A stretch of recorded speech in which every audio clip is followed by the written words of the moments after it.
After helping over 1,000 clients hit consistent 10K months with their online courses and coaching programs, I've discovered exactly what works, what doesn't, and the one crucial insight every course creator needs to hear. But it wasn't always easy, and to get to the point I am today, I had to grind a lot over the last decade. So, to help make your journey growing your online business 10 times faster and easier, here are 30 brutal truths about building an online course or coaching business I wish I'd known a lot sooner. And the last one will make or break your business, so stick around till the end for it. Lesson 1.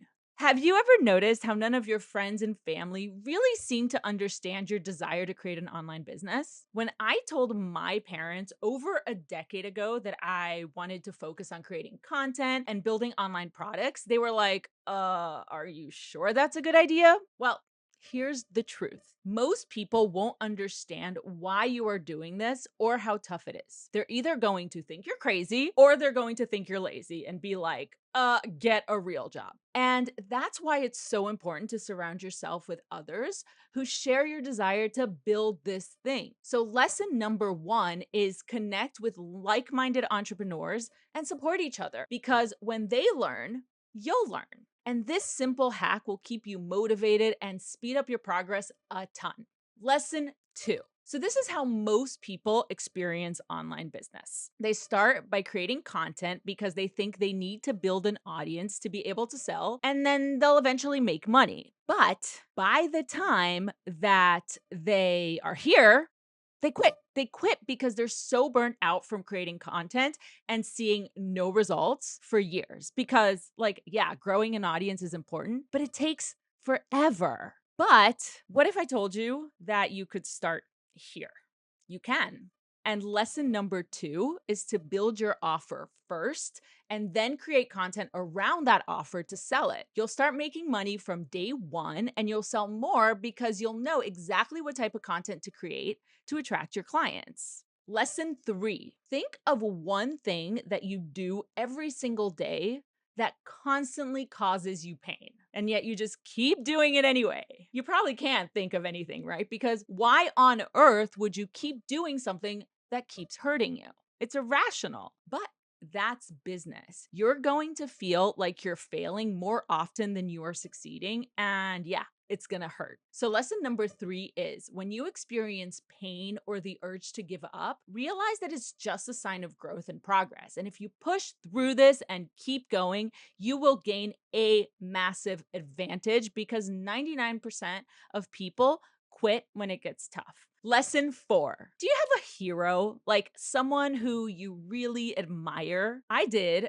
And I couldn't believe it when they invited me to be on their channel. In fact, I thought that when I went on and on to them about building a course business, I was just being annoying. Like, I didn't even realize until later that the very reason that they invited me was because I spoke about my expertise all the damn time. So, lesson number 4 is to speak up at every chance you get. Whether you're at a dinner or a mastermind or in the YouTube comments section, your next speaking gig or client or interview opportunity is just waiting to find you. So, with that, leave in the comments below what you do. Speak up. Okay, lesson 5. I have lost count of how many times I've been told to fuck off when reaching out to a potential client. Seriously. And for a long time, it really made me want to defend myself to them or to stop doing outreach altogether. And then I realized that with client outreach, for every fuck off that I got, I also got like 3 sales. So, lesson number 5 is celebrate every fuck off you get, because while you're going to get a ton of them, it means that you're doing what you have to do to get closer to your goals. But every second that you waste moping about it is time you could have spent on more outreach that will bring in your next client.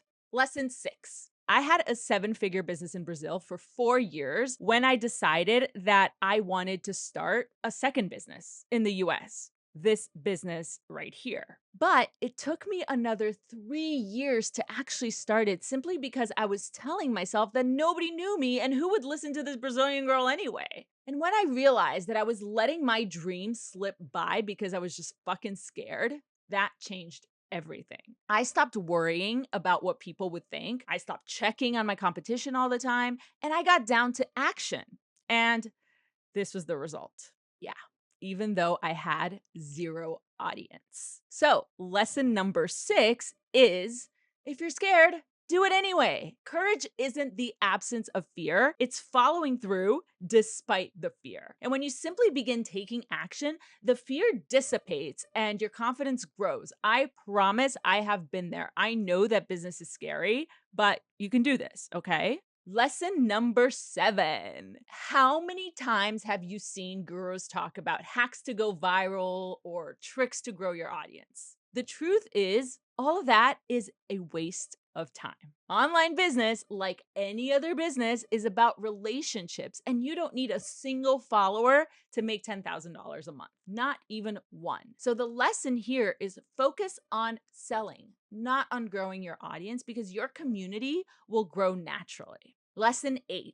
I got to meet one of the biggest names in the online education space. And even though I really admired them, I learned that they ran their business in a way that made absolutely no sense to me. Like, sure, they had a big audience, but they were running constant launches, which I find exhausting. And they were creating content nonstop. And they had a giant team, so their profit margins were tiny. And in the end, I'm taking as much profit home as they are, even though my audience is small and I work half as much. So, lesson number 8 is stop comparing yourself to others. The biggest names are not always the most successful, and many get so caught up in growing their audience that their business is a complete mess. And then they don't earn as much as it seems, and they work insane hours. And their lives, like, I can't think of a hotter hell. All right, lesson number 9. Do you ever struggle for motivation? Drop a yes in the chat if you ever struggle for motivation. I know that I sometimes do. And if you do too, what I recommend is watching podcasts and videos about other creators and entrepreneurs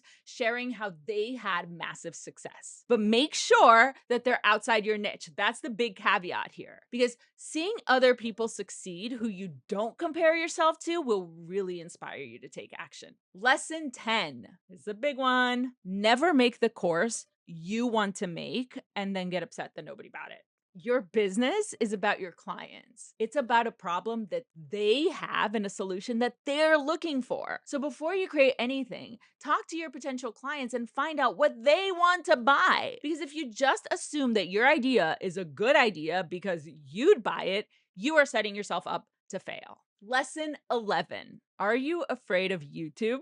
Most people are. And as a result, they put off starting a channel and taking advantage of the most powerful marketing tool out there. See, years ago, I was stuck in the hamster wheel of short form content creation and launching, and that led me straight to burnout. But when I finally got the energy to check back in with my business, I noticed that my YouTube was still driving sales and my channel was still growing, even though I was not posting anything. So the lesson here is if you've been thinking about starting your channel, stop thinking and start doing. This is the absolute best long-term investment you can make in your business, and it'll pay off for years to come, even when you're not working. Lesson 12.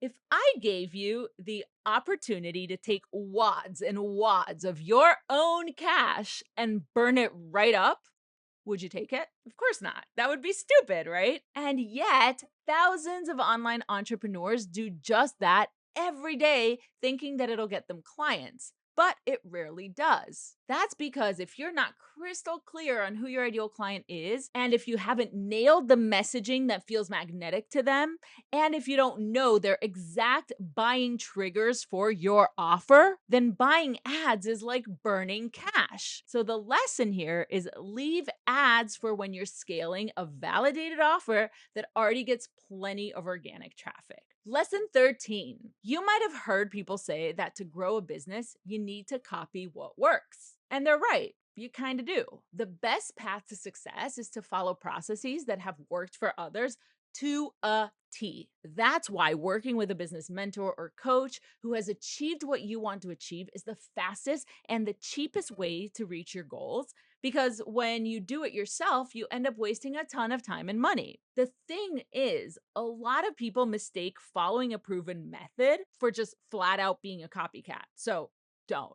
Lesson 14. The most important things to focus on are the ones that people never do, even when they have proof that it's what works. Seriously, nothing drives me crazier than hearing someone say, "Oh, I need to build a website," or "Oh, I need to make a logo," because none of that will get you closer to your goals. Yet people get stuck with shiny object syndrome because it's the perfect way to procrastinate, right? They're doing something that feels productive, but really they're just avoiding the scary things that will actually move the needle. So, lesson number 14 is forget all the things you need to do and instead focus on just three things: building a client pipeline, making sales, and delivering insane results for your clients. And when you want to get to 10K months, literally nothing else matters. Lesson 15. I once described sales as soul crushing, and doing anything related to sales made me feel really gross. Can you relate? Let me know in the comments. But after my clients started sharing their results with me, I realized that sales is actually the most generous thing that I could do. And the same is true for you too. See, there are people out there who are in pain, and you have the solution to their problems. So when you sell to them, you're giving them the opportunity to change their lives. And not only that, like when people go through a transformation, they're better able to help other people. So your sales are actually creating a ripple effect of impact. The lesson here is then that sales is not only the most important skill that you can master as an entrepreneur, it's also the best tool available to you to help people. So, next time you're feeling icky about sales, remember that you are giving back, that this is a good thing, that sales is the best thing, the most generous thing that you can do. Lesson 16. Have you ever looked through all the people doing what you do and thought to yourself, "Oh, fuck, my niche is so saturated," and then given up on even trying to start your online business? I see this happen all the time, but the truth is, if there are people being successful online doing what you do, that means there's demand for it. So the lesson here is that if there's demand, then there are sales to be had. So do not let the competition stop you. Lesson 17. Your most successful business is already in you. Here's what I mean. When you build a course based on a transformation that you yourself have been through, your clients will resonate with your story and will build a connection with you. So lesson 17 is don't try to build a course around something random. Instead, think of the hardest thing that you've overcome, reverse engineer the steps you took to go through the transformation, and then build your course or coaching program based on that. Lesson 18. Yesterday, a client of mine told me that his sales numbers were really bad. He told me he had only made one sale in the past week. But when we broke down his numbers, he had actually only spoken to 4 potential clients, which means that his conversion rate was 25%. That is higher than the industry average of 20%. So, what that means is that if he had talked to 8 people, he would have had 2 sales. And if he had talked to 16 people, he would have had 4 sales. And at $2,500, that's the cost of his program, that would be $10,000 right there. So the lesson is it's a numbers game. Doing outreach with one person or getting on one sales call will rarely get results. But if you repeat, then you will get the results that you want. Lesson 19. Do more, but do less. What? That makes no sense. What I mean is, when you think you've done enough outreach, enough sales calls, enough following up, do more, but do less things. You don't need to create content on Instagram and TikTok and LinkedIn and launch 6 times a year and send an email every day. So the lesson is identify the 2 or 3 things that consistently bring in clients and just do more of those and eliminate everything else from your plate. Do you ever think you are so good at what you do, but you're just so bad at marketing, like, fuck, I suck at marketing. You might even get annoyed when someone else in your niche blows up because you know that your system is better, you have so much more experience. It's just not fair. But it doesn't matter how good you are if you don't understand what your audience really wants. And when you figure that out, marketing becomes super easy. So, lesson number 20 is to stop telling yourself that you know your shit and that's good enough and start focusing on getting to know your audience better than anyone else. Knowing what keeps your people up at night, like the thoughts that race through their brain in their own words, is what's going to make you absolutely magnetic and people want to buy from you. Lesson 21. I'm looking to buy an apartment in New York, and stick with me because this has everything to do with your business. All right. So, in my search, I came across some apartments that were like a quarter of the price of the others, and I couldn't find anything wrong with them. You know, when you see someone, you're like, that's too good to be true. But I could not find anything wrong with them. But then when I looked further, I learned that there's a thing in New York real estate called a land lease, meaning the building is built on rented land. Like, that's why these apartments are so much cheaper, because the landlord of, the land could choose to not renew the lease and then you'd lose your property. They could like bring the building down. The same thing can happen with your business when you build on rented land online. So, what does that mean? With your business, it means when you grow your audience on social media, you don't own that audience and you could lose it at any time. That's why, when it comes to marketing, the number one thing that you need to focus on is building your email list, because that is the only thing that you actually own. You can take your contacts anywhere. If you move platforms, if Instagram goes down tomorrow, if YouTube decides to ban you, you still own your email list. So do not build on rented land. Lesson 22. Speaking of emails, okay, in 1 second, tell me what this email is about. Now, tell me what this email is about. Lesson number 22 is keep your titles short. Anywhere, emails, YouTube, titles, wherever it is. Keep your titles short, ideally under 50 characters, whether it's your email subject lines or your YouTube videos or social media hooks. That's because they're just so much faster to recognize and digest, which means you stick out and stand more of a chance of getting an open or a click. Lesson 23, you probably always feel like you don't have enough time for your business, but this is going to fix it. To get shit done, just in your schedule every day, just block out an hour or two with no interruptions to focus on actions that bring in clients. Now, that might mean that you have to sacrifice something, but you won't meet anyone successful who didn't. So if you're serious about this, you need to make time for it daily and prioritize it above everything else. If you don't, you are going to struggle. Lesson 24. I love this one. Stop being creative. It's keeping you broke. Yep, I said it. Let's say that you were looking to buy a course and you came across two different options. Okay. The first is called Good Grapes Galore. The second is called The Winemaker's Blueprint. Now, if you're looking for a course on winemaking, you're definitely going to go for the second option because it clearly states what you're going to get. It's a blueprint that will help you become a winemaker. So, lesson 24 is all about naming your offer. What you need to do when you name your course is work out what is the solution that your ideal clients want and then name it something that directly relates to that solution. There's no need to be cute or creative or clever because you're just going to cause confusion, and confused people don't buy. Lesson 25.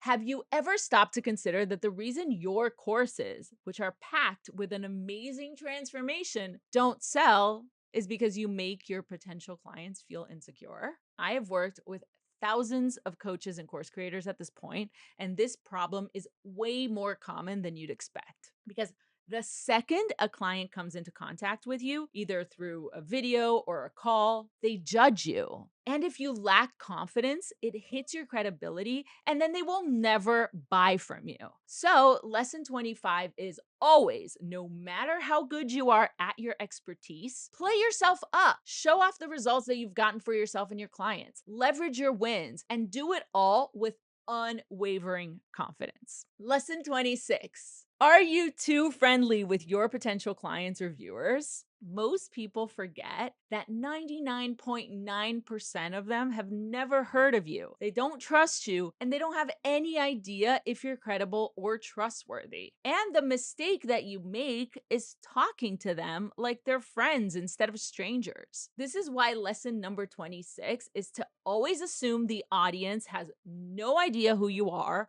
or what you do, but to make them want to know you with amazing content or conversation that builds your credibility. Lesson 27. Here's how I blew up a business using this lesson. A few years ago, my client Sandra wanted to sell her social media course, but everyone in the social media growth niche was making the same exact mistake. So, instead of copying what everyone else was doing wrong, we researched adjacent niches like business and finance and found that super niche focused programs were performing the best. Meanwhile, in social media land, everyone was just making generic social media courses. So we switched her social media course to a social media course for sommeliers. You see the niching down there? And in 90 days, we generated $28,000. So the lesson here is don't just blindly copy your niche because there's a very good chance that everyone else is making the same mistake. Lesson 28. How would you feel if the reason your business wasn't growing was because of one word or one phrase? Well, that's actually quite likely. You see, the toughest thing to do online isn't to set up a course or to master sales. The toughest thing is to get attention from people who need what you have to offer. And that's why lesson number 28 is get to know your clients better than anyone else and use the one thing that they want the most in their own words in every piece of content that you make. My client, Louisa, went from making 0 course sales to making 70K in 2 months because she started using a single word in her marketing, a word that her clients were using, but that she was ignoring. Lesson 29. Now, I hate to break this to you, but nobody cares about you except for me. Of course, me. I love you. But the point is, if you're creating content that's all about you and you're trying to attract buyers, you are going to fail. Like, sure, you can add your own storytelling because people love and relate to stories, but the lesson is that every piece of content you make with the goal of selling your program should relate back to your clients' pains and fears and desires and goals. Forget about you. Nobody cares about you. Lesson 30. What part of your course should you spend most of your time on? It's not filming your lessons. It's not building your website. It's not even sales. You need to spend 10 times more doing market research because it's just so crucial. And when I realized this years ago, I shifted the method that I teach my clients to start with in-depth market research. And within 90 days, all my clients were making $10,000 months. That's because when you start with market research, you build confidence, you figure out how to create magnetic content, and most importantly, you build a pipeline of hot leads who are ready to buy from you. So the lesson is stop building your course right now and start booking calls with ideal clients to truly understand what they want. Bonus lesson, and this is the most important one. So, right now, you're probably thinking, okay, I've done the research. Now I can build the course, right? Nope. Building an online course is time consuming. There's a steep learning curve with all the tech you need. And worst of all, it's expensive. So, let's not waste time or money and instead just sell the thing before you create it. That way, you get cash flow and validation, and then you can invest in building the thing because you'll already know that people want it. So, if you want the exact step by step process on how to do this, then watch this video next, and that will show you exactly how to sell your course before you even build it.